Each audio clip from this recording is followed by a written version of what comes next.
Our universe hides secrets that break all the rules. You are about to journey to 25 cosmic structures so bizarre, they challenge the very foundations of physics and astronomy. By the end, you will see the cosmos not as a quiet void, but as a gallery of impossible wonders. We will visit a place of terrifying gravity hidden behind our own galaxy, and a perfect ring of stars that looks engineered. How can a structure so vast exist that it should not be possible? What force could be pulling entire clusters of galaxies toward nothing? The answers will reshape what you think is real. Are you ready to question everything you know about space? This journey begins with a force pulling us toward the unknown. Drifting through the cosmic sea, our entire galactic neighborhood is caught in a current, moving toward a point in the darkness we cannot see. Astronomers call this the Great Attractor, and its existence was uncovered not by sight but by motion. Every galaxy in our local group, including our own Milky Way, is being drawn toward a specific region of space in the constellation Centaurus at a staggering speed of over 600 kilometers per second. The source of this immense gravity is hidden from our view, lying directly behind the dense plane of our own galaxy in an area known as the zone of avoidance. Here, thick clouds of interstellar dust and billions of stars block our optical telescopes, creating a blind spot in the sky that conceals one of the universe's most powerful secrets. For decades, this was like trying to hear a whisper in a hurricane, the signal obscured by the brilliant noise of our own galactic core.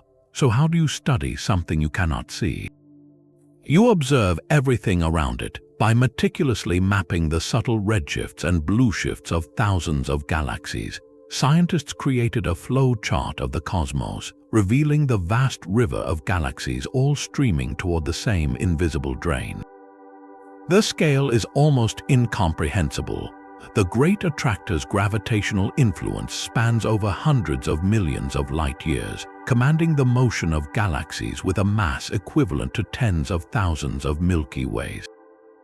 But what is it? The leading theory suggests it is not a single object but an immense concentration of mass, likely a colossal cluster of galaxies, which astronomers have named the Norma cluster.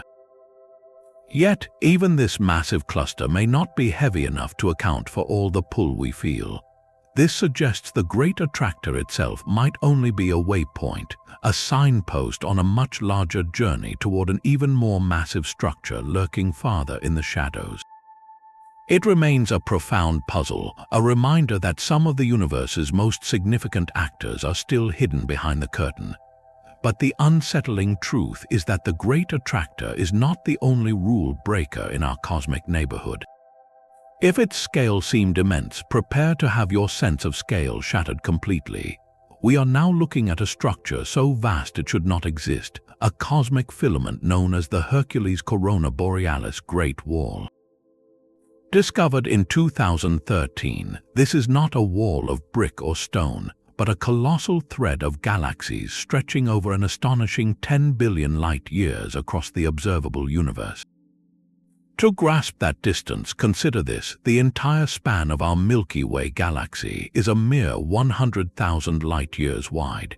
You could line up 100,000 Milky Ways end to end, and you would still only cover a single % of this wall's length. It is a structure so enormous it defies one of cosmology's most fundamental assumptions, the cosmological principle. This principle is a cornerstone of how we understand the universe. In simple terms, it states that on the very largest scales, the cosmos should look roughly the same no matter where you are or which direction you look. Matter should be evenly distributed, like raisins mixed thoroughly into a vast cosmic bread dough. The Hercules-Corona Borealis Great Wall is not a raisin. It is an entire cluster of raisins fused together into a gargantuan shape, a glaring exception to the rule of uniformity. Its existence suggests that perhaps the universe's ingredients were not mixed as well as we thought, or that our understanding of its early growth needs a radical rewrite. How do you even find something of this scale? You cannot see it with a traditional telescope, as its galaxies are too faint and spread across an incomprehensible depth. The key was to look for cosmic fireworks. Astronomers mapped the locations of gamma-ray bursts, which are the catastrophic explosions of massive stars. These brilliant flashes act like beacons, marking the positions of dense regions of galaxies across billions of light years. When scientists plotted nearly 1,000 of these bursts, a pattern emerged, a startlingly dense concentration forming a giant arc across the sky, a filament of matter on a scale never before imagined. Yet its very size has sparked a fierce debate. Is this wall a genuine physical structure, a connected supercluster of galaxies bound by gravity, or is it merely a chance alignment, a statistical fluke in the data where several independent clusters happen to line up from our vantage point? The debate continues because if it is real, it pushes the theoretical limit for how large any structure in the universe can possibly be. It would mean that the universe, even on its grandest scales, can still produce unexpected lumps and patterns, challenging us to question if we are seeing a true architectural feature of the cosmos or just a shadow on the cave wall. If the Great Wall represents a staggering excess of matter, then the next structure is defined by an almost terrifying lack of it.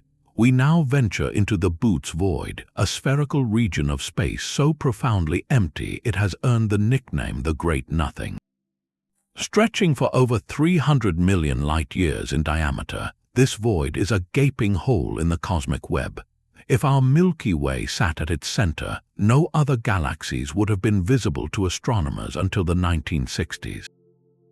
To understand its scale, picture the universe as a bustling metropolis of galaxies, with great walls and filaments forming the crowded streets and neighborhoods. The Boots Void is not a quiet park or an empty lot. It is a desert the size of a continent, a spherical region of near-total emptiness where the normal rules of cosmic density simply do not apply. While the void is not completely barren, it contains only a few dozen galaxies where scientists would expect to find thousands. These isolated island universes drift in the darkness, separated by hundreds of millions of light-years of nothingness. Their light is so faint and lonely that discovering them was a monumental challenge. The existence of such a vast void forces us to ask a difficult question. How did a region this large come to be so empty? One leading theory suggests it is not one void but many. Imagine several soap bubbles merging together, their walls dissolving to create one gigantic empty cavity. In the early universe, smaller voids may have coalesced, their combined volume pushing out any remaining matter until only a haunting emptiness remained. More speculative ideas reach back to the universe's first moments, suggesting that primordial quantum fluctuations, those tiny seeds of all cosmic structure, might have had a rare quiet patch, a region where the density was so low that almost nothing ever formed. Studying this great nothing is paradoxically crucial to understanding everything. Voids are not passive holes, they are active drivers of cosmic evolution. Their immense emptiness creates a gravitational repulsion, pushing galaxies away and shaping the flow of the entire cosmic web. The eerie galaxies within the Boots Void are laboratories of isolation, showing us how stars and systems evolve without the frequent collisions and interactions common in denser clusters.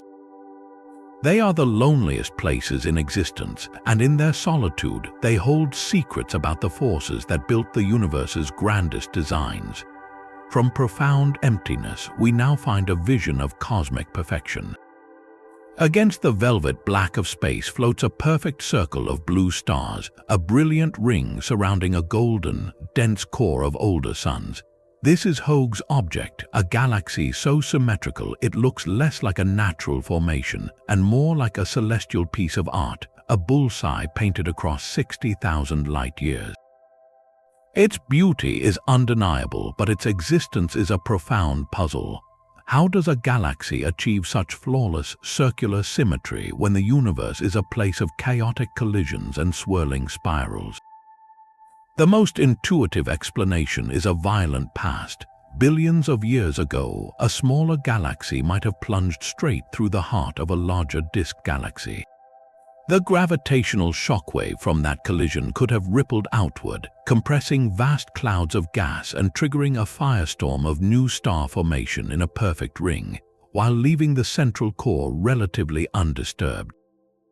This is a cosmic splash where the ripples are made of newborn stars. Yet there is a problem with this elegant story. In the pristine gap between the golden core and the blue ring, astronomers find almost no trace of the debris such a cataclysmic event would leave behind.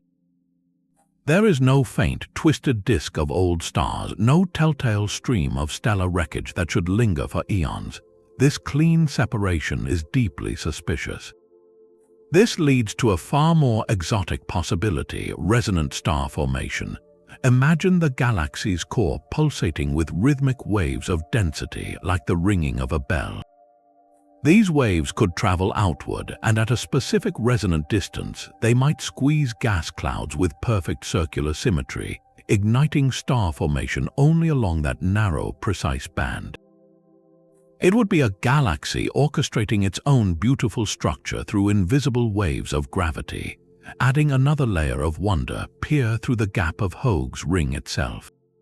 In the distant blackness behind it, another, fainter ring galaxy is visible, a perfect cosmic alignment that seems to defy probability.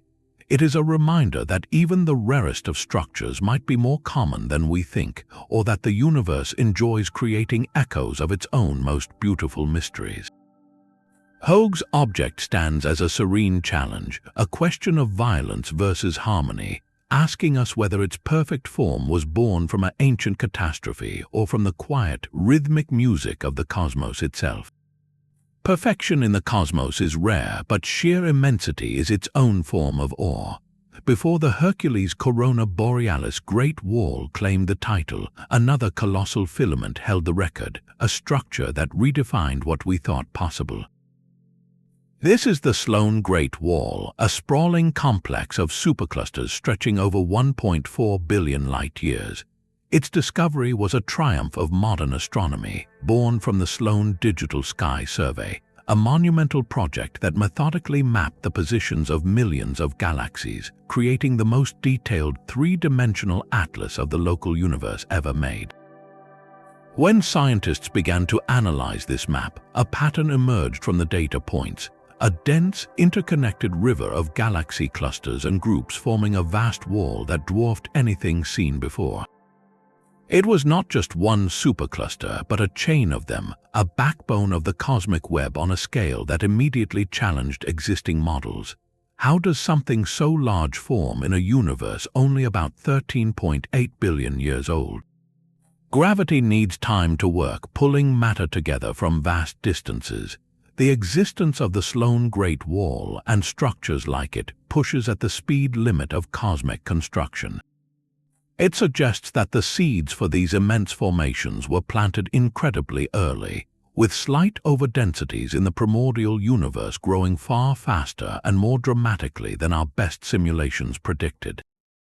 This tension directly tests the limits of our standard model of cosmology, known as the lambda cold dark matter model.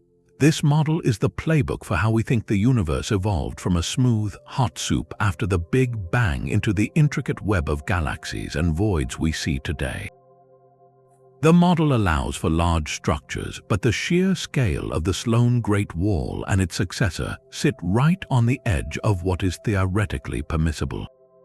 Finding them is like discovering a mountain that, according to all geological models, should have taken twice as long to form. So what is the difference between this former champion and the current record holder? The Hercules-Corona Borealis Great Wall is far larger, but also far more distant, and its structure is debated, as it is mapped using the indirect method of gamma-ray bursts. The Sloan Great Wall, in contrast, is closer, and its existence is confirmed by the direct observation of its constituent galaxies, making it a concrete and undeniable architectural feature of our cosmos. Their comparison highlights a fundamental quest in astronomy: the search for the upper limit. Is there a maximum size for a coherent structure in our universe, or will future surveys always find something larger, forcing us to continually revise our understanding of cosmic evolution? Each new Great Wall we find is not just a new entry in a catalogue, it is a stress test for the entire framework of modern cosmology, a reminder that the universe may still be capable of surprises that dwarf our grandest expectations. Hidden within our own galactic home is evidence of a cataclysm we just barely missed. The Milky Way is not the serene spiral it appears to be, for ballooning out from its center, above and below the galactic plane, are two colossal spheres of searing energy known as the Fermi bubbles.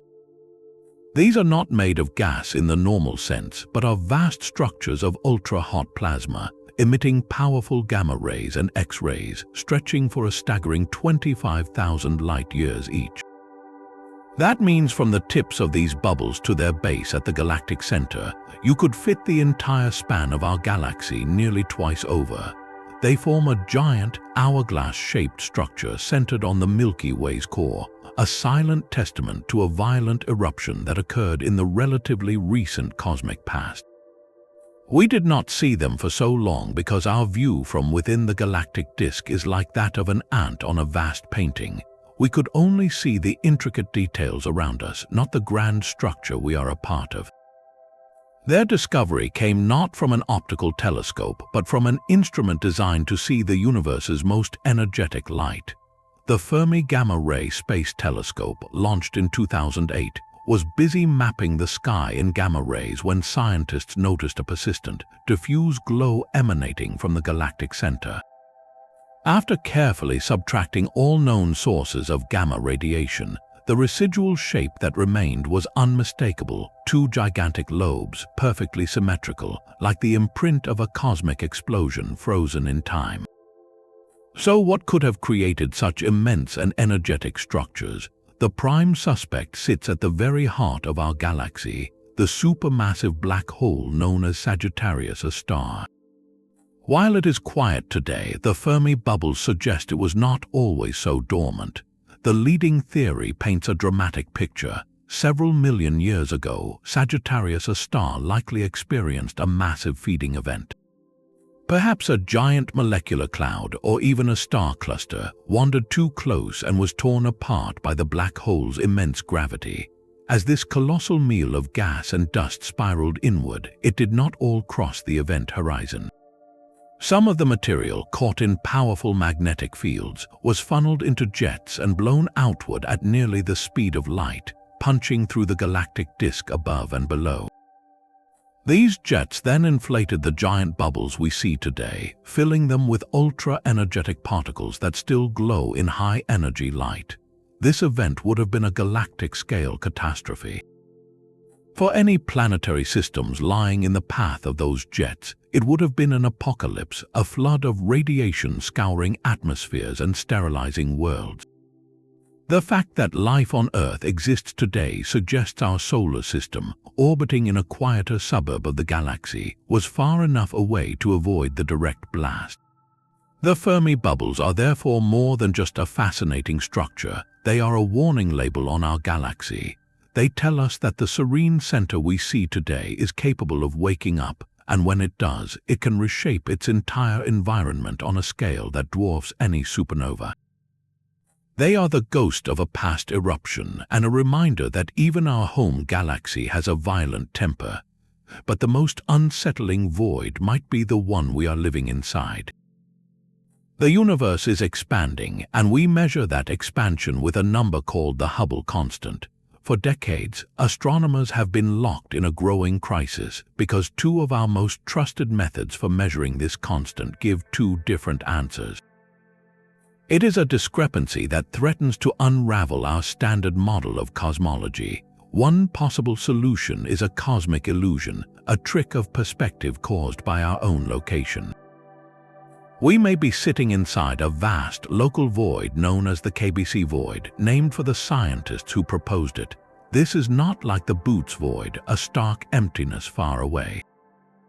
The KBC Void is a subtle underdensity, a region hundreds of millions of light years across where galaxies are just a little more spread out than the cosmic average.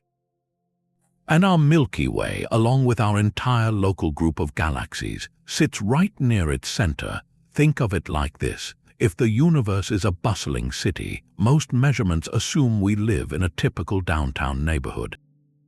But what if we are actually in a sprawling, quiet suburb? From our quiet backyard, we look out at the bright, dense city centers in the distance. Because we are in an emptier region, the gravitational pull from all the mass around us is slightly weaker. This means the space in our local suburb is expanding a bit faster than the universe as a whole. So when we measure the expansion rate using nearby supernova and other local markers, we get a higher number for the Hubble constant. Meanwhile, measurements that look back to the very early universe, like those from the cosmic microwave background, see the average expansion rate for the entire cosmos, which is slower. The difference could simply be a cosmic address error. The irony is profound. For centuries, we fought against the idea that we were at the center of the universe. Now, we might have to confront the possibility that we are at the center of a great nothing, a bubble of relative emptiness that distorts our entire view of cosmic history. If true, it means our most fundamental measurements have a local bias, a flaw in perspective we are only just beginning to correct. It suggests that to truly understand the cosmos, we must first escape the gravitational influence, both literal and metaphorical, of our own unusually quiet corner of space. This local bubble of emptiness is a profound challenge, but there is an even more unsettling motion in the cosmos. Across the sky, hundreds of distant galaxy clusters are not just drifting with the expansion of the universe, they are streaming. They are all moving together in a coherent, unexpected direction, as if caught in a vast cosmic river with a source we cannot see. Astronomers call this the dark flow, and its very existence suggests forces at work beyond the edge of everything we know. The discovery emerged from a meticulous study of the cosmic microwave background, the faint afterglow of the Big Bang. This radiation is not perfectly uniform. It carries tiny temperature variations, hot spots and cold spots that are a fossil imprint of the infant universe. As galaxy clusters move through space, they drag this ancient light with them through a subtle effect known as the kinematic Sunyaev-Zeldovich effect. The moving cluster scatters the microwave photons, leaving a minute but detectable fingerprint in the temperature map. When scientists analyzed data from hundreds of clusters, they found a startling pattern. These clusters, scattered across billions of light years, showed a collective motion toward a specific patch of sky in the constellations Centaurus and Vela. This was not the pull of the great attractor. That influence is local. This was something else entirely, a flow on a scale so vast it seemed to ignore the gravitational tug of all the visible matter in the observable universe.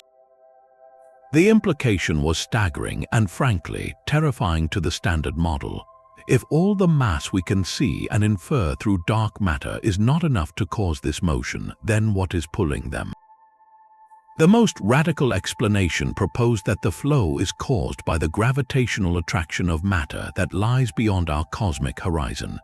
Our observable universe is a bubble about 93 billion light-years across, limited by the distance light has had time to travel since the Big Bang. But inflation theory suggests the total universe is unimaginably larger, perhaps infinite. If the distribution of mass is not uniform on those grander scales, then an immense concentration of matter, a supercluster residing in the unobservable universe, could be exerting a gravitational pull on everything within our sight. It would be like feeling a breeze from a distant mountain you cannot see. This idea sparked immediate and heated debate. Critics argued the signal was a statistical fluke, an artifact of incomplete data or unaccounted for systematic errors in the measurements. Subsequent studies with newer data from missions like the Planck satellite have both muddied and clarified the waters. Some analyses found the signal persisted, even strengthened, while others found it diminished or attributed it to other large-scale flows within our observable universe, like the pull of the Shapley supercluster. The controversy remains unresolved because it strikes at the deepest questions of cosmology. Is our universe all there is, or is it just one island in an infinite archipelago of cosmic realms? The dark flow, if real, would be our first experimental hint of something beyond the horizon, a ghostly hand from another realm tugging at the fabric of our own. It represents the ultimate limit of our knowledge, a current flowing from a shore we may never see. The idea of unseen forces shaping our universe finds a visible, glowing echo in the deepest reaches of time.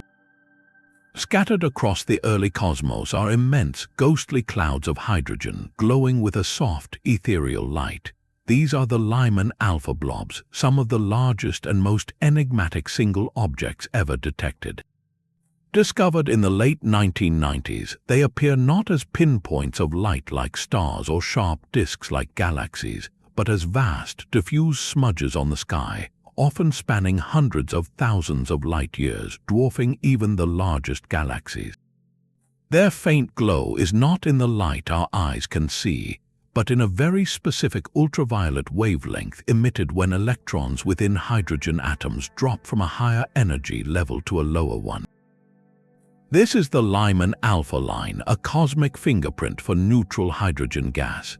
As the universe expands, this ultraviolet light is stretched on its long journey to us, shifting into the visible red part of the spectrum, allowing our telescopes to finally catch it.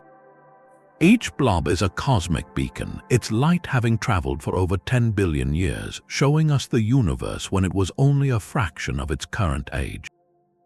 But this creates a profound puzzle. What could possibly be making these colossal clouds of primordial gas glow so brightly? They are too big and too luminous to be explained by simple starlight.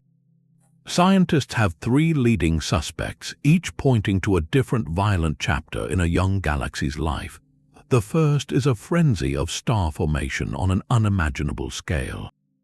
Imagine not just one galaxy forming stars, but a nest of dozens of primordial galaxies crammed together within the cloud, each birthing millions of brilliant, hot stars whose combined ultraviolet radiation makes the entire surrounding hydrogen fog fluoresce like a cosmic neon sign powered by stellar nurseries.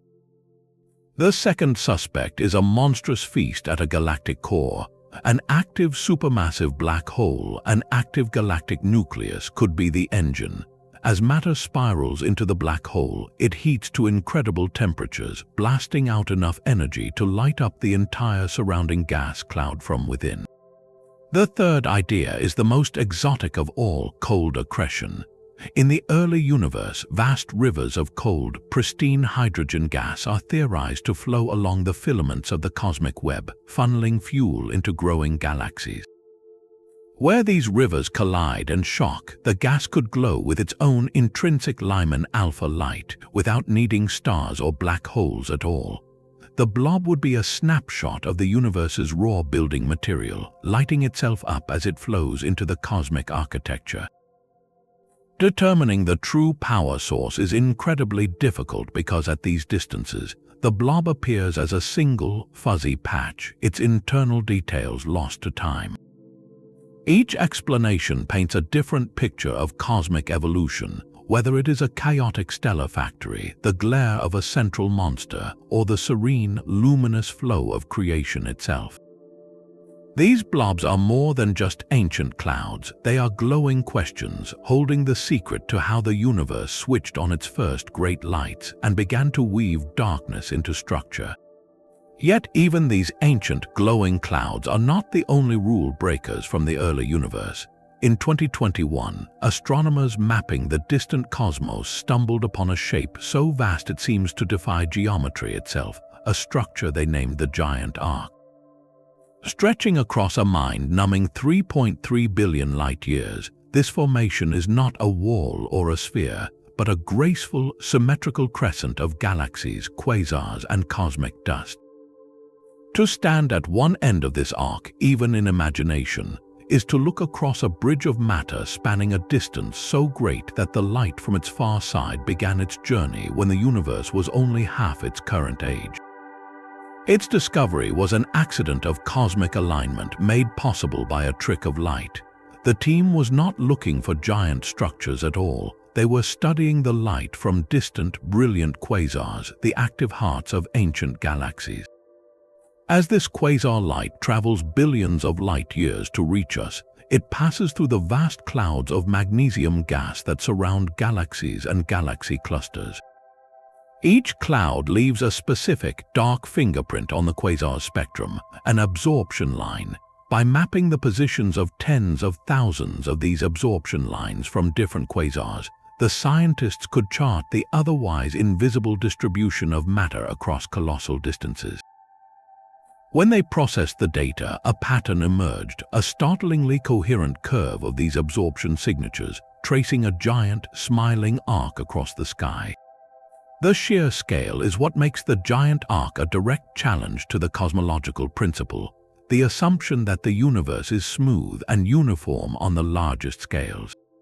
This arc is not just large, it is also strikingly symmetrical, a feature that feels designed rather than random.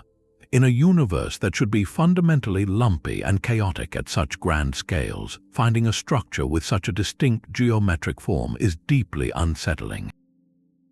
It is like stirring a cup of coffee and finding, once the liquid settles, that all the tiny particles have arranged themselves into a perfect, swirling symbol. The statistical analysis suggests the odds of this arc appearing by pure chance are vanishingly small, less than 0.5%. This forces a difficult choice. Either we have witnessed an astronomically improbable fluke, or our fundamental models of how structure grows in the universe are missing a crucial ingredient. The work to confirm its reality is intense and ongoing, requiring more data from different telescopes and surveys to rule out any systematic error in the initial observation. If it holds, the giant arc does not just add another entry to the list of large structures, it poses a new kind of question. Its graceful curvature suggests influences or processes in the early universe that we have not yet accounted for, perhaps relics from the era of inflation that imprinted preferred scales or shapes onto the fabric of spacetime itself. It is a whisper from the dawn of time, suggesting that the universe's blueprints may contain patterns we are only beginning to trace. But even the graceful arc of distant galaxies may be a shadow compared to a true bruise on reality itself.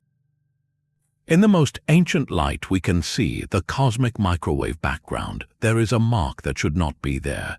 It is known simply as the cold spot, a vast, circular region of sky where the remnant glow of the Big Bang is inexplicably colder than the surrounding expanse. This is not a tiny variation, but a significant and coherent chill stretching across 1 billion light-years, a cosmic anomaly that has resisted explanation for nearly 2 decades. When scientists first mapped the fine details of this primordial afterglow with satellites like WMAP and Planck, they expected to see a cosmic tapestry of tiny hot and cold flecks, the quantum seeds of all future structure. Most of those fluctuations are perfectly explained by our standard model of cosmology, but the cold spot is different. It is too large, too cold, and too statistically unlikely to be just another random fluctuation. It stands out like a single, perfect thumbprint pressed into the first light of creation. The most straightforward idea was that it might be a trick of perspective, a cosmic mirage. Perhaps a vast, mostly empty region of space, a supervoid, lies between us and that part of the CMB. As the ancient light travels through this underdense region, it would lose a tiny amount of energy climbing out of the void's weaker gravitational well, a process known as the integrated Sachs-Wolf effect. This would make the CMB appear slightly colder in that direction. It was an elegant solution, but the data refused to cooperate. Astronomers went searching for this hypothetical supervoid, scanning the region of the cold spot with powerful optical and radio telescopes. They found voids, certainly, but nothing on the colossal scale required to produce such a profound chill. the emptiness they measured was simply not empty enough to explain the temperature drop. The void hypothesis, while still debated, began to look like trying to explain a deep freeze with a slightly open window. With a simple explanation failing, theorists turned to more exotic possibilities, ideas that venture to the very edge of known physics. The most breathtaking of these is the suggestion that the cold spot is a scar, an imprint left by a collision with another universe in the multiverse. According to some models of eternal inflation, our universe is one bubble in a frothing, infinite sea of other bubble universes, each with its own physics and dimensions. If, during our universe's fiery infancy, it brushed against or collided with a neighboring bubble, the energy released at that boundary could have left a distinct circular imprint on our cosmic microwave background. The cold spot would be the bruise from that primordial encounter, a fossilized reminder that we are not alone in the ultimate sense. Other theories look to defects in the fabric of spacetime itself, remnants from the phase transitions of the early universe like cosmic textures or domain walls which could have created similar cold imprints. The challenge is that these ideas, while compelling, are currently untestable with our technology. They exist in the realm of tantalizing speculation, mathematical possibilities that fit the data but cannot yet be confirmed. Future observations hold the key. More precise mapping of galaxy distributions in the cold spot's direction may yet find a deeper void or rule one out conclusively. Next-generation CMB experiments with even finer resolution will scrutinize the spot's polarization patterns, looking for telltale swirls or distortions that could betray its true origin. Until then, the cold spot remains one of cosmology's most persistent and profound mysteries. It is a chill in the first light of everything, a silent anomaly that whispers of either a staggering cosmic coincidence or a crack in the door to realities beyond our own. This cosmic tug-of-war is more complex than a simple pull from the darkness. For every immense concentration of mass pulling us in, there must be an equal and opposite push from an immense absence. Our motion through the cosmos is not just a journey toward the great attractor, but also a flight from a profound emptiness. Scientists now believe we are being shoved by a void, a region of such staggering nothingness they call it the dipole repeller. While the KBC Void describes our local neighborhood as a subtle underdensity, the dipole repeller is the grand emptiness in the opposite direction of the great attractor, a cosmic desert so vast its lack of gravity actively repels galaxies away from it. Think of gravity not just as a force that pulls, but as the shape of space itself. A massive object like a galaxy cluster creates a deep well in the fabric of spacetime. A vast void, however, is like a broad, flat hill. Just as a marble will roll away from the crest of a hill and down into a valley, galaxies naturally flow away from underdense regions and toward overdense ones. The dipole repeller is that hill, and we are the marble rolling off it. For decades, astronomers could only infer its existence indirectly. By meticulously mapping the motions of thousands of galaxies, they noticed our local group was not moving directly toward the great attractor's brightest concentration, but slightly off to one side. The only way to explain this precise trajectory was to account for a repulsive force coming from the opposite celestial hemisphere. It is the push of this void, combined with the pull of the attractor, that sets our exact course through the intergalactic sea. This reveals a dynamic universe where emptiness is just as influential as matter. We are not passive drifters, we are participants in a grand-scale gravitational conflict, caught between the immense pull of a hidden concentration of mass and the equally powerful shove from a billion light-year expanse of near-nothingness. Our entire galactic neighborhood is surfing the slope between these two extremes, a testament to the fact that in the cosmos, even nothing is something, a force that sculpts the paths of galaxies and defines our place in the grand architecture of everything. Our place in this gravitational tug-of-war is written in the sky itself. Look toward the southern hemisphere and you will see a faint, ethereal river of gas arching across the darkness, a celestial scar known as the Magellanic Stream. This is no distant mystery. It is a piece of our own galactic history playing out in real time. Stretching for over 500,000 light-years, this long, shimmering ribbon is composed of hydrogen gas that has been violently torn from the two largest satellite galaxies of the Milky Way, the Large and Small Magellanic Clouds. For decades, astronomers saw this stream as a simple tidal tail, the predictable result of the smaller clouds being stretched by our galaxy's immense gravity as they orbit us. The gas was stripped away, they thought, leaving a cold, lonely trail marking their path. But recent observations have revealed a truth far more complex and illuminating. The Magellanic Stream is not alone. It is enveloped, cocooned within a vast and diffuse corona of searing hot gas. This discovery was a shock, like finding a delicate ribbon of ice preserved within a blazing furnace. This hot corona is believed to be a remnant of the primordial cloud that first collapsed to form the Magellanic Clouds themselves, a halo of ancient material they have carried with them for billions of years. As the clouds plunge through the Milky Way's own sparse outer halo, this protective corona is being stripped away first, acting as a protective shield that is now being peeled back, revealing the cooler gas within the stream itself. This changes everything about the stream's story and its purpose. The Magellanic Stream is no longer just a fossil of a past encounter, it is an active, dynamic probe. As this river of gas sweeps through the Milky Way's distant halo, it interacts with a thin, hot gas that is believed to permeate our galaxy's dark matter envelope. By studying how the stream is being ablated, shaped, and ionized, astronomers can indirectly measure the density, temperature, and distribution of this elusive galactic corona. It is like tossing a handful of powder into the wind to see the invisible currents. More profoundly, the precise shape and kinematics of the stream serve as a sensitive gravitational map.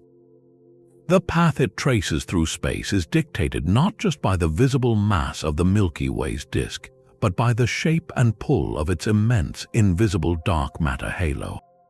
By backtracking the stream's motion, scientists can weigh this halo and test models of its structure, using the stream as a cosmic plumb line dropped into the darkness. Every kink and curl in this faint river of gas encodes a chapter in a long and violent relationship, a history of close passes and gravitational theft that has been ongoing for billions of years.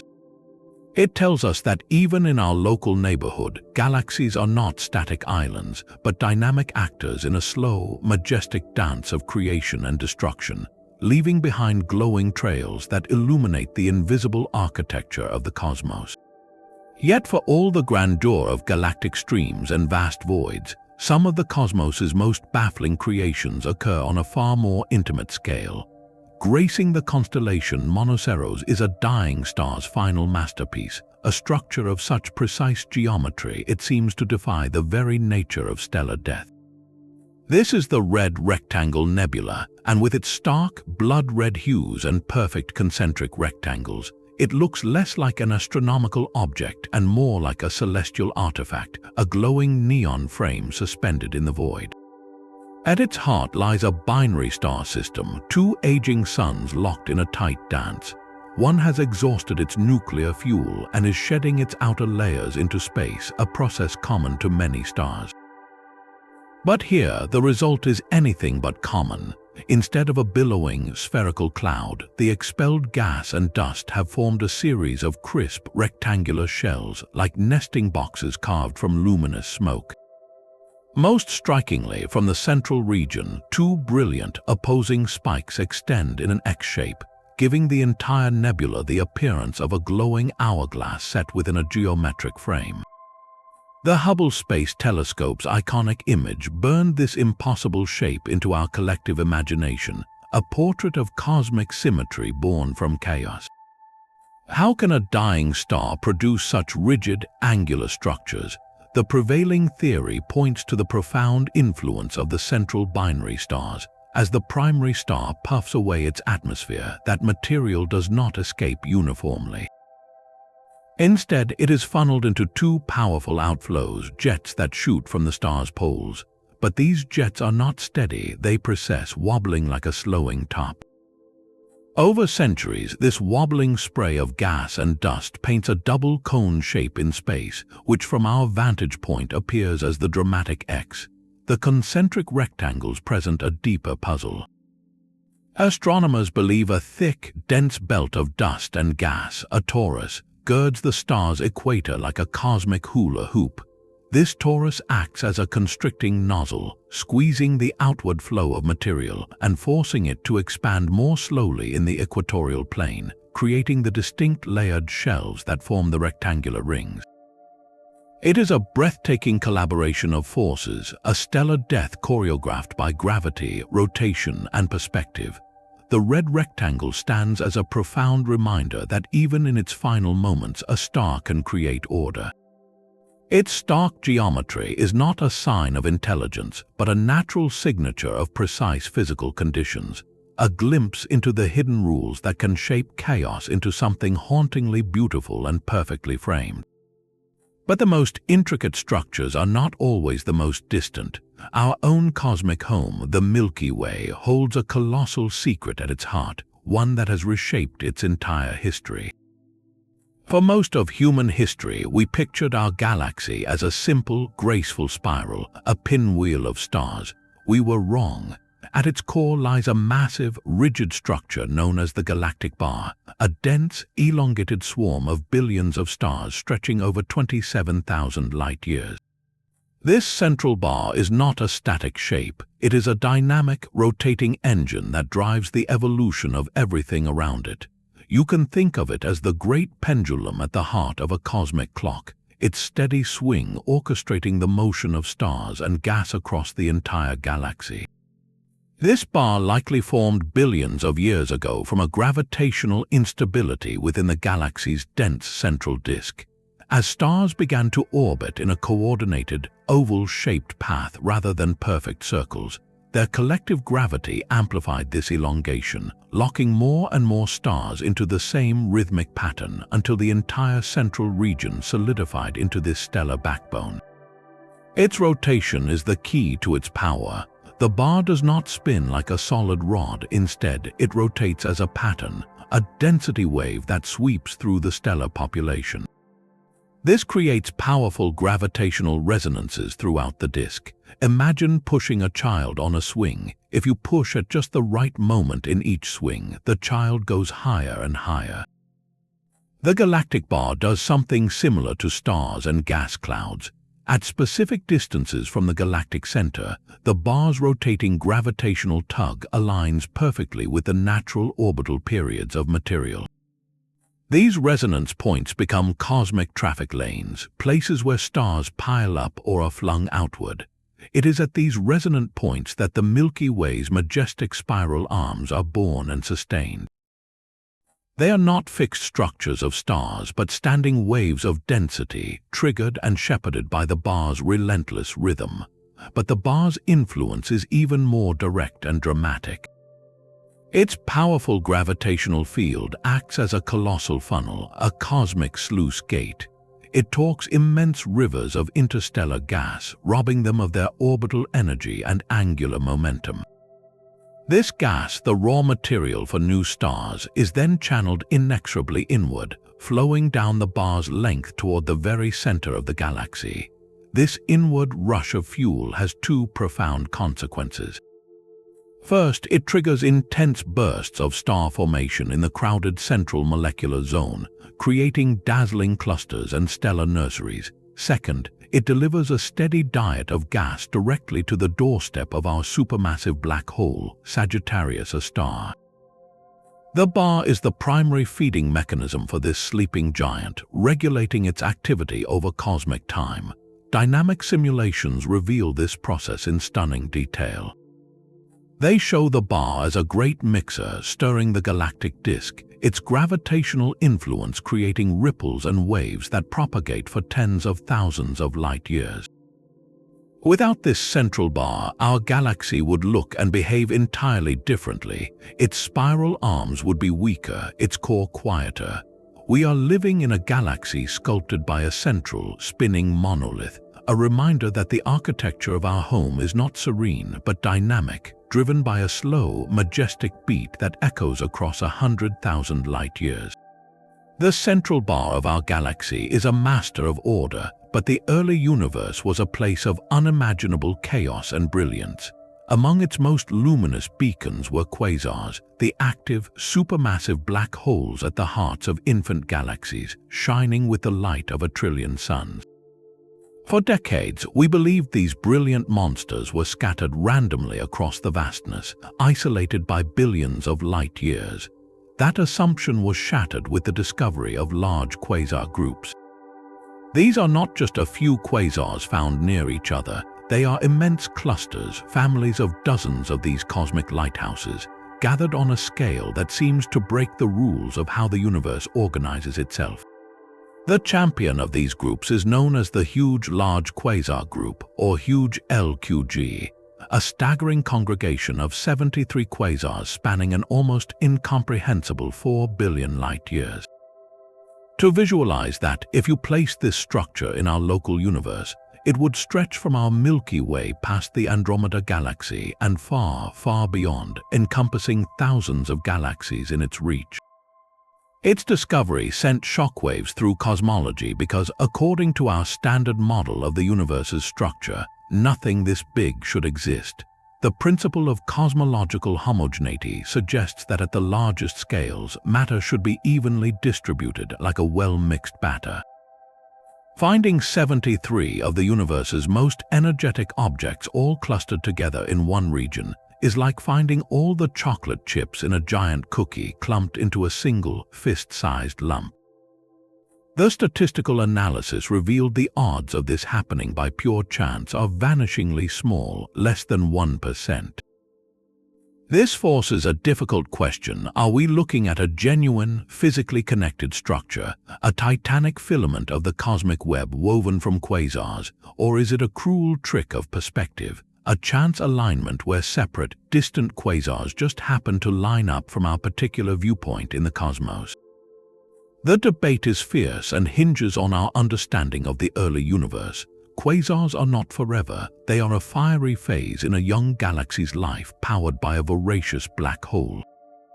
They flicker on and then, as fuel runs out, they dim over hundreds of millions of years.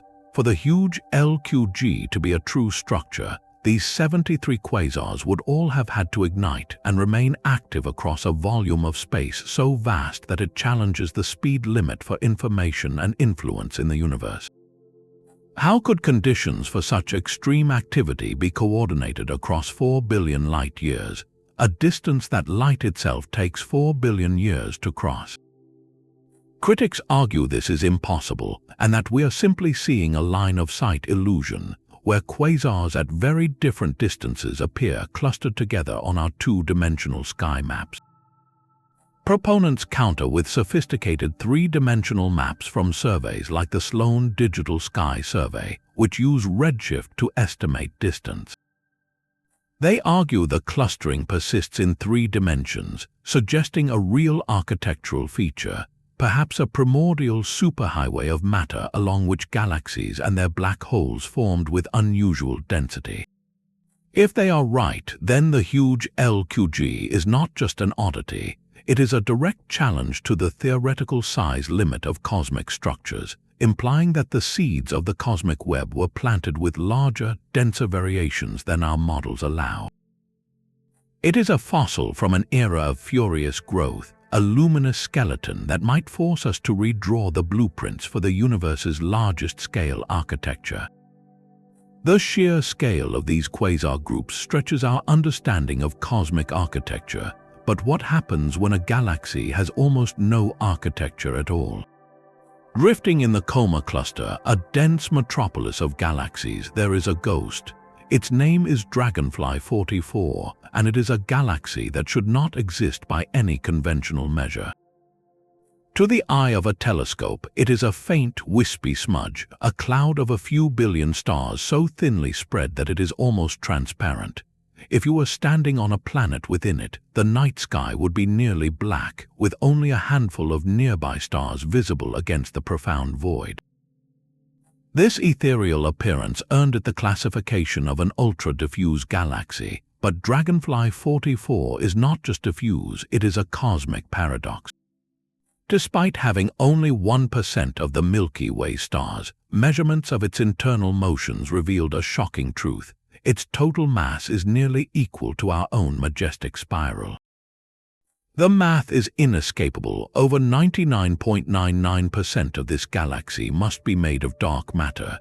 It is a dark matter halo that somehow forgot to make most of its stars, a ghostly outline of a galaxy where the invisible scaffolding is almost the entire structure. This discovery forces a radical rethink of what a galaxy even is. Our standard models suggest that a massive dark matter halo acts as a gravitational seed, pulling in vast amounts of gas which then cools, condenses, and ignites into stars. Dragonfly 44 possesses the seed, the immense gravitational potential, but for some reason the star-forming gas never arrived, or it was violently stripped away. One leading theory points to its dangerous neighborhood. The Coma cluster is a crowded, violent place with galaxies whizzing past each other at tremendous speeds. Early in its history, Dragonfly 44 may have had more gas, but as it plunged through the cluster's hot intergalactic medium, that gas could have been ripped away by ram pressure, like cosmic wind stripping leaves from a tree. What remained was the indestructible dark matter halo and the sparse population of stars already formed, leaving behind a dark matter fossil. Alternatively, it might have been born this way, a primordial cloud of dark matter that simply never collected enough ordinary matter to become luminous. This makes it a crucial experiment for understanding dark matter itself. Its existence suggests that dark matter halos can exist in a huge range of densities and configurations, some perfectly adept at forming brilliant spirals like our Milky Way, and others content to remain as faint, fluffy shadows. If there are many more galaxies like Dragonfly 44 lurking in the darkness, barely visible to our surveys, then the cosmic census of matter is even more skewed toward the invisible than we thought. This ghost galaxy is not a failure, it is a clue. It shows us that dark matter is the true architect of the cosmos, and sometimes it builds in silence, creating vast, invisible sculptures that we only notice by the faintest of stellar whispers. But even the ghostly outlines of dark matter galaxies are not the only invisible architecture in our sky. Rising from the very heart of the Milky Way, two colossal towers of magnetized energy stand sentinel, a structure known as the galactic center lobe. Discovered not in visible light but through the silent crackle of radio waves, these twin formations stretch for hundreds of light years above and below the galactic plane, forming a vast hourglass shape anchored to our supermassive black hole. To the radio eye, they are not smooth clouds but intricate tapestries woven from thousands of individual filaments, each one a thread of magnetized plasma longer than the distance between our Sun and its nearest stellar neighbors. Their discovery was a slow revelation, pieced together over years of patient observation by radio telescopes like the Mercator Array in South Africa, which can see through the dense dust that shrouds the galactic center in optical blindness. The resulting images are breathtaking, revealing a forest of luminous threads, all aligned with the lobe's overall structure, as if the magnetic field lines of the galaxy itself have been made visible, glowing with energetic electrons spiraling along their length. This intricate thread-like nature is the core of the mystery. What cosmic loom could weave such ordered, filamentary structures on such an immense scale? The lobes are intimately connected to the larger Fermi bubbles, those colossal spheres of gamma-ray-emitting plasma that encompass them. Think of the galactic center lobe as the central pillar or the internal scaffolding within those giant bubbles. One compelling theory suggests they are the direct aftermath of a past cataclysm involving Sagittarius, a star. If the black hole had a major outburst of accretion energy millions of years ago, the resulting jets or winds could have blown these bubbles and in the process stretched and ordered the magnetic fields into the precise filaments we see today. The lobes would be the fossilized imprint of that eruption's magnetic anatomy. Another hypothesis looks not to the black hole, but to the frenetic activity surrounding it. The galactic center is a crowded, violent place, home to massive star clusters and relentless supernova explosions. The combined stellar winds from hundreds of these giant stars could create a powerful, collimated outflow, a sustained hurricane blowing from the core. Over time, this wind could inflate the lobes and through complex magneto-hydrodynamic processes, braid the magnetic fields into the observed filaments. Determining the true power source is a delicate detective game. The filaments' remarkable alignment and uniformity suggest a single, coherent event, like a black hole outburst, while their persistence and detailed structure might favor an ongoing process like powerful stellar winds. By studying the exact properties of the radio emission from these threads, astronomers can estimate their age, their energy, and trace their connection back to the engine that created them. These magnetized towers are more than just a spectacular radio image, they are a historical record. They tell us that the quiet center we see today has been, and may again be, a place of unimaginable violence where forces are harnessed to build structures of breathtaking order and scale, painting the darkness with invisible light. This invisible architecture of magnetic threads reveals a universe capable of astonishing order, but sometimes that order appears on a scale and at a time that seems impossible. 11 billion years ago, when the cosmos was just a toddler, a perfect circle of galaxies began to shine.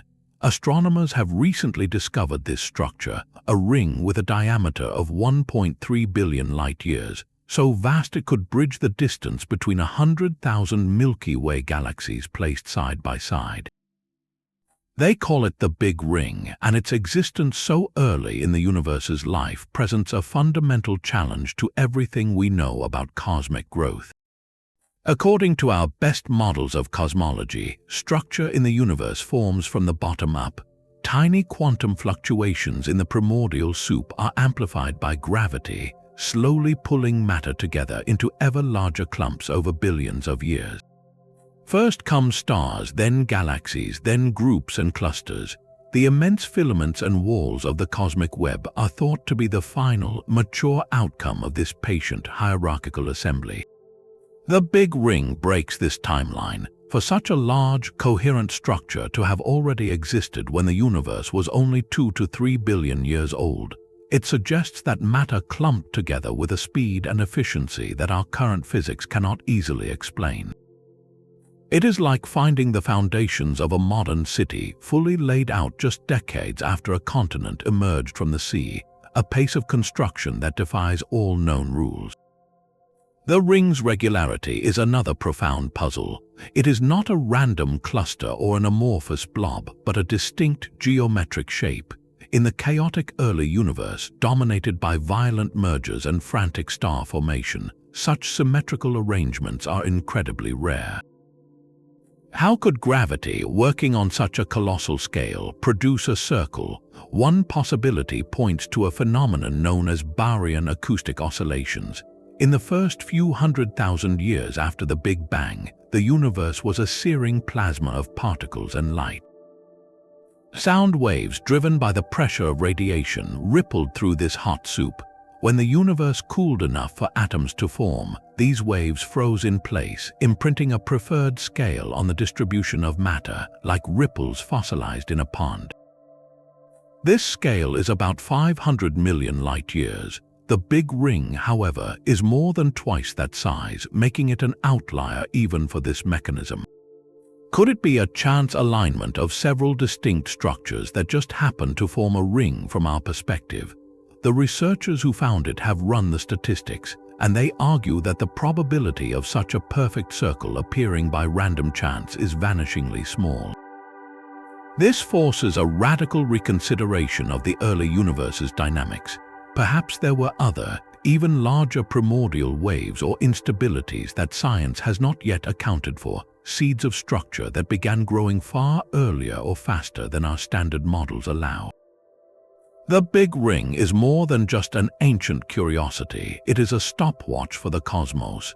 Its very existence is ticking, counting down the time we have to revise our theories of how the grand design of everything came to be. If such immense blueprints were already drawn in the universe's youth, then we must have drastically underestimated the ambition of its architect. The universe's invisible scaffolding may not be as simple as we thought. Within the bustling Fornax cluster, a gathering of galaxies about 60 million light-years away, a small satellite galaxy named NGC 1052DF2 holds a profound anomaly. This faint, diffuse galaxy is like many others, a wispy collection of stars. Yet when astronomers used the subtle warping of space-time, gravitational lensing, to weigh its dark matter halo, they found something startling. Instead of a dense, peaked core of dark matter at its center, as predicted by the cold dark matter model, they found a core with a constant density. It was as if the dark matter had been scooped out from the very heart of the galaxy, leaving a plateau of invisible mass. This was not a case of missing dark matter entirely, like in some ghostly galaxies, but a specific architectural flaw in its distribution. The cold dark matter model, which posits dark matter as slow-moving, collisionless particles that only interact via gravity, predicts that these particles should pile up densely at the centers of galaxies, creating a sharp peak in the density profile. The constant core in this Fornax galaxy directly contradicts that expectation. So what could have smoothed out the dark matter core? The leading hypothesis is as revolutionary as it is simple. Perhaps dark matter particles do interact with each other after all, not through the electromagnetic force, but through some other unknown force. If dark matter particles can collide or scatter off one another, they would behave less like invisible billiard balls and more like a fluid or a gas. In a dense central region, these collisions would transfer energy, pushing particles outward and smoothing the sharp density peak into a constant, flat core. This galaxy, then, becomes a natural laboratory for a property of dark matter we never accounted for: self-interaction. It suggests dark matter might have a rich, complex physics of its own, a hidden dynamics playing out in the darkness. The implications ripple outward. If dark matter interacts with itself, it changes how we model the formation of galaxies and clusters. It could explain other small-scale puzzles, like why there seem to be fewer small satellite galaxies around the Milky Way than simulations predict. The smooth core in this distant, faint galaxy is a tiny clue with cosmic consequences, a hint that the universe's dominant ingredient might be far more interesting and far less passive than we ever imagined. A silent predator is falling toward our galaxy from the void. Known as the Smith Cloud, this colossal stream of hydrogen gas is over 11,000 light-years long and 2,500 light-years wide, a ghostly island of raw material drifting in the galactic halo. Discovered in the 1960s by astronomy student Gail Smith using radio telescopes, its true nature was a mystery for decades, appearing only as a faint, high-velocity blur moving against the Milky Way's orderly rotation. Recent observations, however, have revealed its dramatic fate. The Smith Cloud is not just passing by, it is on a direct collision course with the spiral disk of our galaxy, a cosmic impact in slow motion that will unfold over the next 30 million years. Its trajectory is now mapped with startling precision, arcing back toward the Milky Way at over 300 kilometers per second, aimed to strike the outer reaches of our galaxy's Perseus arm. But this impending collision raises a fundamental question about its origin. Where did this immense cloud come from? Is it an invader or a prodigal child returning home? One compelling theory paints it as a fragment of cosmic wreckage, billions of years ago, a small dwarf galaxy may have ventured too close to the Milky Way. The immense tidal forces of our galaxy would have stretched and shredded the visitor, tearing away vast streams of gas and stars in a process called tidal disruption. The Smith cloud could be one of the largest surviving pieces of that ancient catastrophe, a piece of another galaxy's corpse still falling toward us. The evidence for this lies in its composition. Observations from the Hubble Space Telescope revealed that the cloud is not pristine. It is enriched with heavier elements like sulfur, which are forged in the hearts of stars and scattered by supernova. This suggests it was not born in the empty halo, but came from an environment where stars had already lived and died, like the heart of a dwarf galaxy. Yet there is a rival hypothesis. Perhaps the Smith cloud is a galactic fountain in reverse. Powerful supernova explosions in the Milky Way's own disk can blast enormous bubbles of hot gas high above the galactic plane. This gas could eventually cool, condense, and fall back under gravity, raining down onto the disk as high-velocity clouds.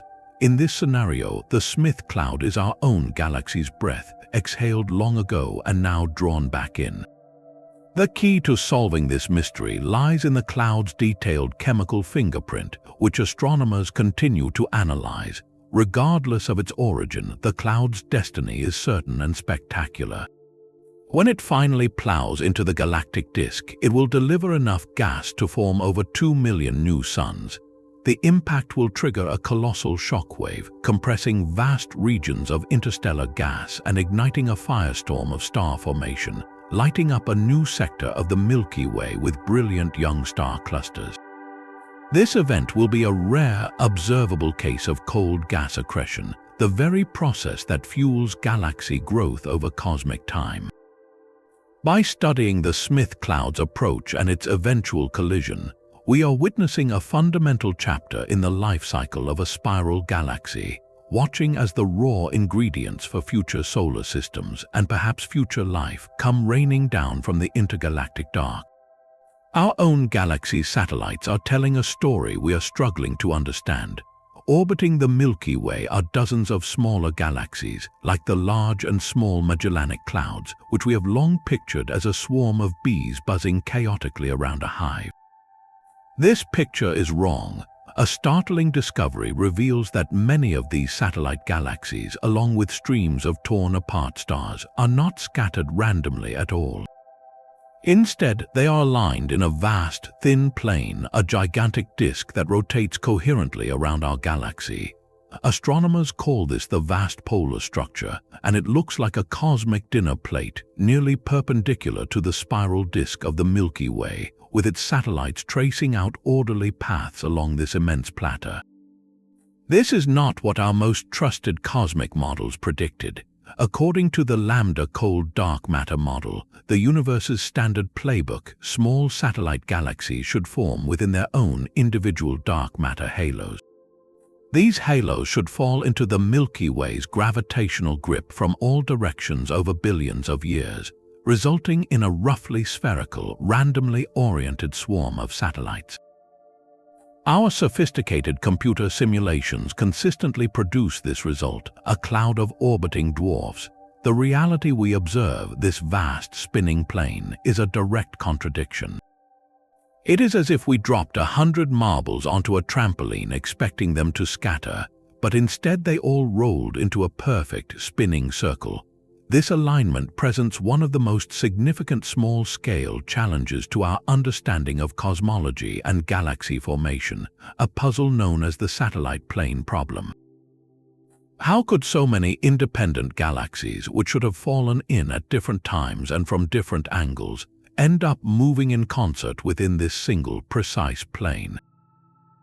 The implications are profound. If the satellites are moving together in a disk, it suggests they did not arrive independently, but were all part of a single, catastrophic event.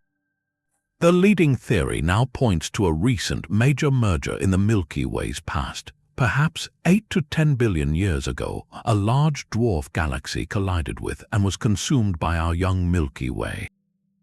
The violent tidal forces of that merger would have not only shredded the intruder, but also could have flung its own entourage of smaller satellite galaxies, along with vast streams of stars, into a shared orbital plane.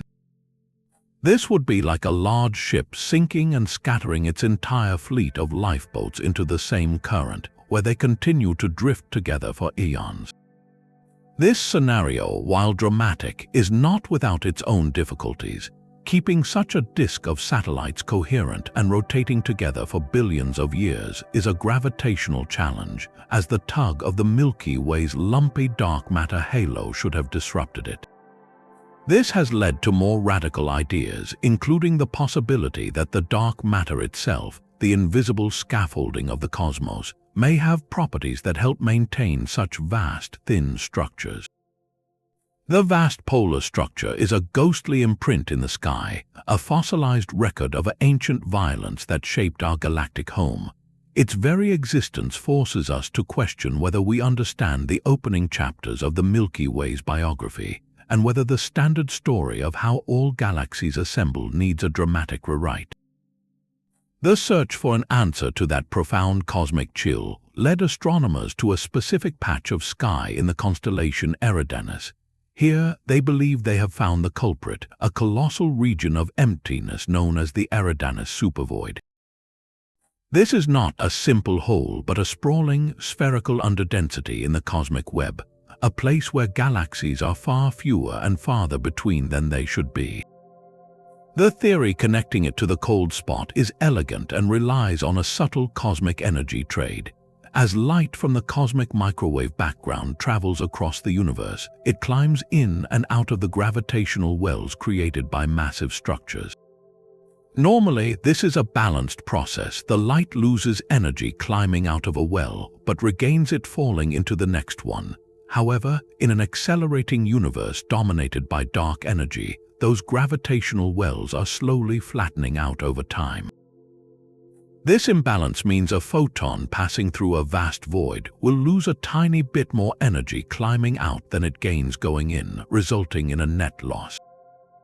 This is the integrated Sachs-Wolf effect, and it would make the ancient light appear slightly colder after its journey through a supervoid.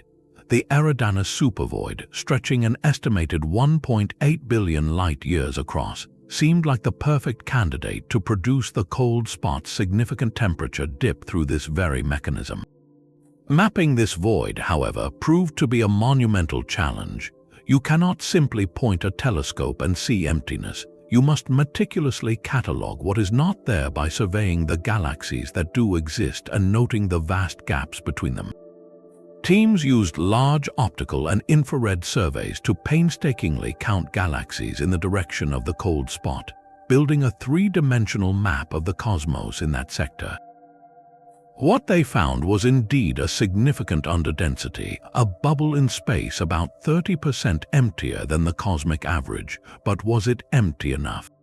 The calculations were sobering. To produce the full chill of the cold spot via the integrated Sachs-Wolf effect, the void would need to be far larger and far emptier than the observations suggested. The discovered supervoid, while immense, appears to be only about 1/10 as potent as required. It is like finding a large, cool cave to explain a glacial freeze. The scale is simply mismatched. This leaves cosmologists in a difficult position. The Eridanus supervoid is almost certainly real, and it likely contributes to the cold spot's anomaly, acting as a sort of cosmic lens that magnifies the chill.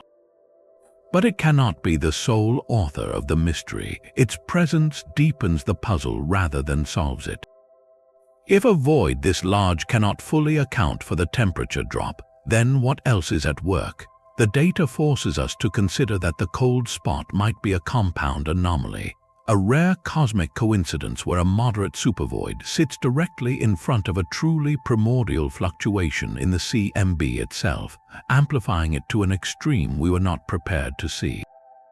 Or it whispers that the more exotic explanations still linger in the realm of possibility. the door remains open to those breathtaking ideas of cosmic collisions or space-time defects, because the simplest, most elegant solution we could find in the observable universe has fallen short. The Eridanus supervoid, then, is not an answer but a signpost. It tells us that the universe's deepest mysteries are often layered, and that sometimes even finding exactly what you are looking for only leads to a deeper, more compelling question. The universe's grand architecture is built from more than just gravity and light. Between the stars, in the cold, dark nebulae where new solar systems are born, a mysterious infrared glow whispers of chemistry on a cosmic scale. This is the enigma of the unidentified infrared bands, a set of specific wavelengths of light that appear as bright, telltale spikes in the infrared spectra of nearly every dusty corner of the cosmos. They shine from the Orion Nebula, from the heart of distant galaxies, and from the diffuse clouds that drift through the empty spaces between stars. For decades, these bands were a spectral fingerprint without a name, a signature of something emitting heat, but what? The answer, when it began to crystallize, was astonishing. This pervasive infrared glow is not from stars or simple gases, but from the vibrations of complex organic molecules, vast swarms of them floating in the void. The leading suspects are molecules known as polycyclic aromatic hydrocarbons, or PAHs. Picture them not as biological, but as sooty, chicken wire structures of carbon and hydrogen atoms, like microscopic flakes of charcoal or the tiniest fragments of graphite.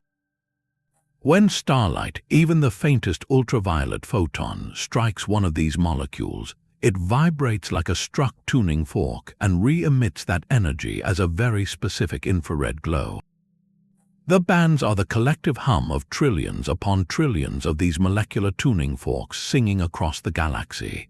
Their near ubiquity is what makes them so revolutionary. They reveal that the raw, carbon-rich materials for organic chemistry are not rare or special, but are a fundamental part of the interstellar medium, the cosmic compost from which stars and planets form.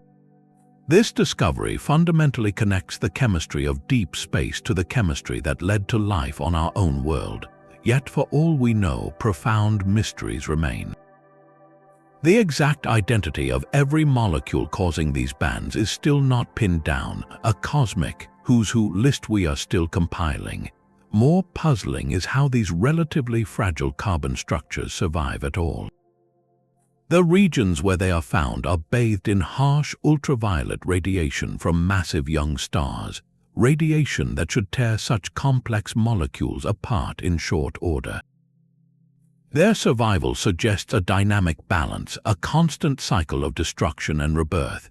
Perhaps they form on the surfaces of dust grains in the cold, dark molecular clouds, shielded from radiation, and are then blown out into more exposed regions by stellar winds, where they briefly glow before being destroyed, only for the cycle to begin again.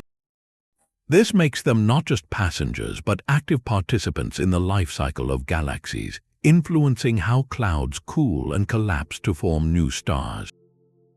Their presence even in the earliest galaxies tells us that the universe learned to build complex chemistry almost as soon as it could build stars.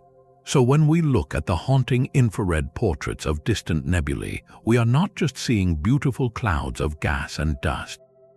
We are seeing the faint, warm emission of cosmic soot, the scattered building blocks of complexity itself, painting a picture of a universe that is inherently pre-biologic, tirelessly assembling the pieces from which, against all odds, life can one day emerge. These complex molecules are just one ingredient in the universe's largest recipe. Woven through every nebula, every galaxy, and every vast void we have explored is the grand, invisible architecture that contains them all. The final and greatest cosmic structure is not a single object, but the framework of reality itself, the cosmic web. This is the filamentary network of dark matter and ordinary gas that spans the entire observable universe, connecting galaxy clusters in delicate threads and leaving great voids in the empty spaces between. It is the source of all the other wonders we have seen, and it remains the ultimate challenge to our understanding, because its very existence is dictated by the unknown physics of dark matter and dark energy. For centuries, we saw the universe as a scatter of isolated islands, galaxies drifting alone in a black sea. We now know that is an illusion. Every galaxy, from our own Milky Way to the most distant quasar, is a single knot tied into an immense luminous net. The web is built from the most dominant yet most mysterious components of the cosmos. Dark matter forms its gravitational skeleton, an invisible scaffolding that dictates where gas will flow and stars will ignite. Ordinary matter, the atoms that make up planets and people, is merely the luminous decoration draped over this dark framework, lighting up the densest intersections as galaxies and clusters. Our best maps of this web come not from directly seeing it, but from the painstaking work of surveying millions of galaxies. Projects like the Sloan Digital Sky Survey have plotted the three-dimensional positions of countless galaxies, and when you step back from the individual points, the pattern emerges, a vast cellular structure of dense walls and empty bubbles, a cosmic sponge on the scale of everything. Yet this map is incomplete, showing us only the bright nodes, not the faint, connecting filaments of gas and dark matter themselves.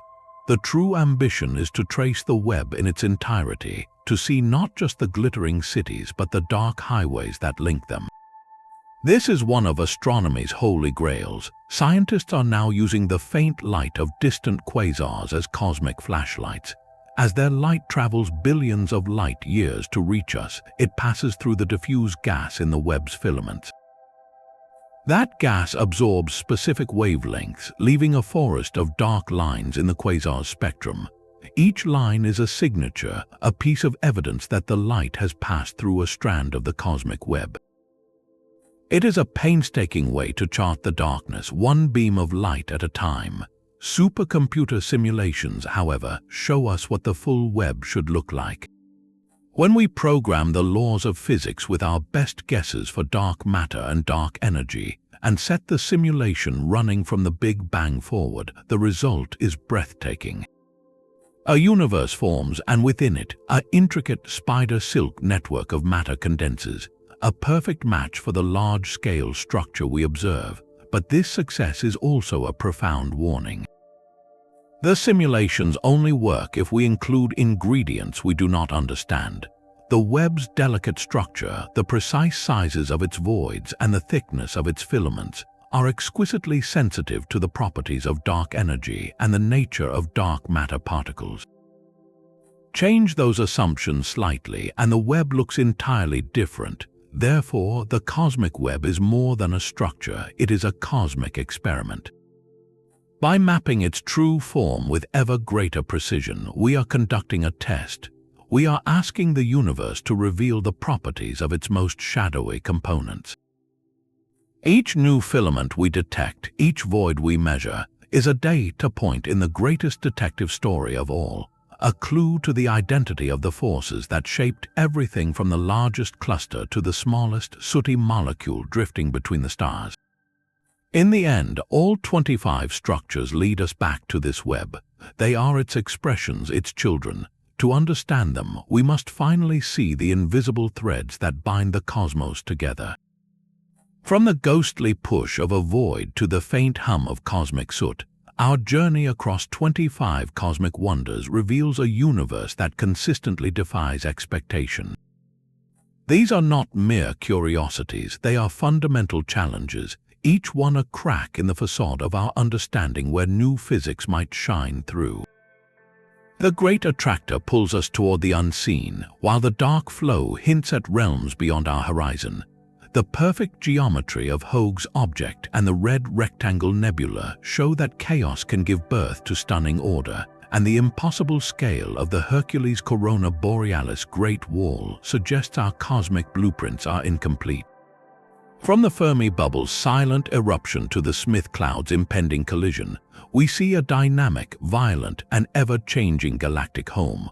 The haunting chill of the cold spot and the vast, rotating plane of satellite galaxies remind us that even our most trusted models are still works in progress, constantly stress-tested by the reality of the cosmos.